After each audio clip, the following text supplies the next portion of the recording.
Hello, my name is Matt. Welcome to Unbearable 73. It's time to review Outer Range Episode 7, The Unknown. This is, as you can see on the screen, I have my spoiler rules up there. Now we'll do the follow-up to Episode 6. So just as Episode 5 was probably my favorite of the series, Episode 6 was my least favorite. Okay? It's the first episode of the series where my ability to suspend my sense of belief was, suspended. The church scene where that minister let his supplicant issue a homily like that? No. Just no. That never happened in real life. A minister would be politically wise, and if he invited the sheriff to that church, he'd make damn sure that no one would issue a statement like that, which would piss off the cops in the town. This is a political thing. Ministers are politically active people. It's not a woke issue. It's not a case where I'm saying they shouldn't say it because he's woke or whatever. This is a case where police will unify, regardless of what they think of a person's lifestyle. They'll unify because they're cops, and if that dude got up and said that, all the bloody cops in town the church will have problems with them. Right? It's basically when you attack one of the blue, you attack all of them in most police departments. No. Also, I was worried about the Trevor Tillman murder bogging down the show, and it did in this episode. The show is clearly a dark western science fiction show. Yet the police procedural aspects of a murder mystery have wound their way through this. Kind of okay, kind of whatever. But the problem is that Perry's an out-and-out murderer. There's no excuses for what he did. And because of the way they did that, the storyline, they'll have to use really contrived writing to keep Royal and Rhett out of it. And now, for no logical reasons, Royal having decided to attempt to murder Autumn, the storyline will get further bogged down. On the good stuff, though, I really like the Tillerson storyline as Patricia and Luke try to deal with Wayne being in a coma and managing the business aspects of the Tillman Empire. I also really like that Autumn has become a significant manipulator to get what she wants, whatever that is. The show needs an actual villain, and I hope Autumn becomes that. And my phone, that you may or may not hear, is alerting me to pointless alerts. So production issues are all good quality. It's that same void effect. It's still that sort of Brownian motion effect is still amazing to look at. So on episode 7. Episode's a bit of a mixed bag.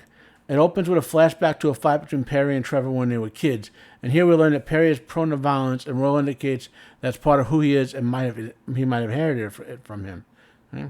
But then Royal pretty much kind of clams up about not explaining it to him when he was a kid. I honestly felt that anytime the murder plot was on screen, it still weighed down the show. But luckily, it largely moved to the background early in the episode. We saw the end of Perry being interrogated by Joy Hawk, and at the end she asked him, "Do you know what happened to Rebecca?" So Joy Hawk clearly thinks that he had something to do with Rebecca's disappearance.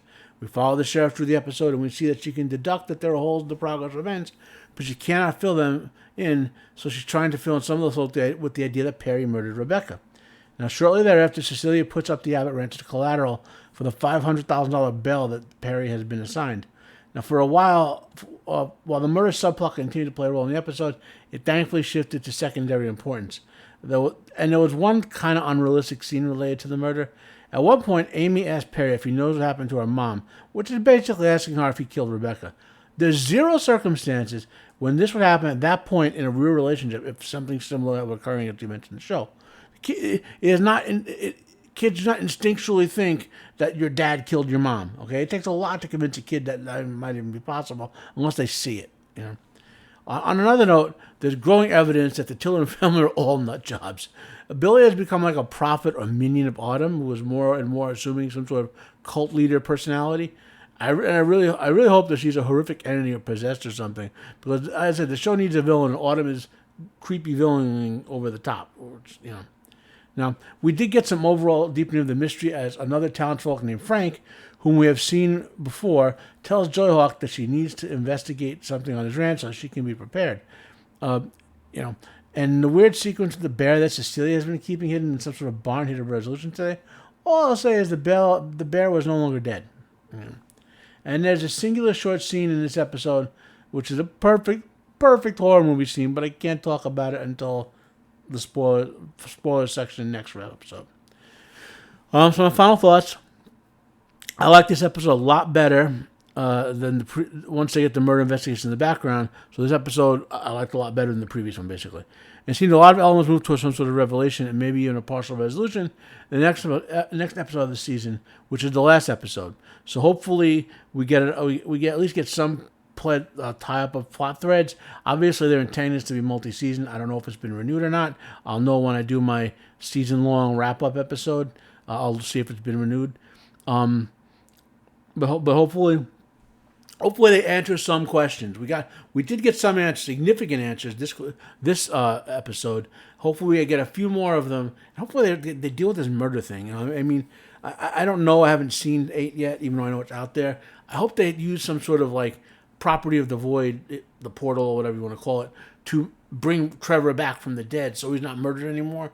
Because this is like crazy. You know, that this murder is bogging this show down, which otherwise would be a pretty good sort of sci-fi horror, psychological horror show.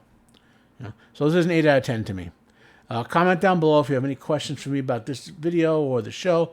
Please share your thoughts. Share this video if you enjoyed it. Like if you like. Dislike if you dislike. Subscribe if you want to hear more from me. My name is Matt. This has been Unbearable 73. Have a nice day, and I am out of here.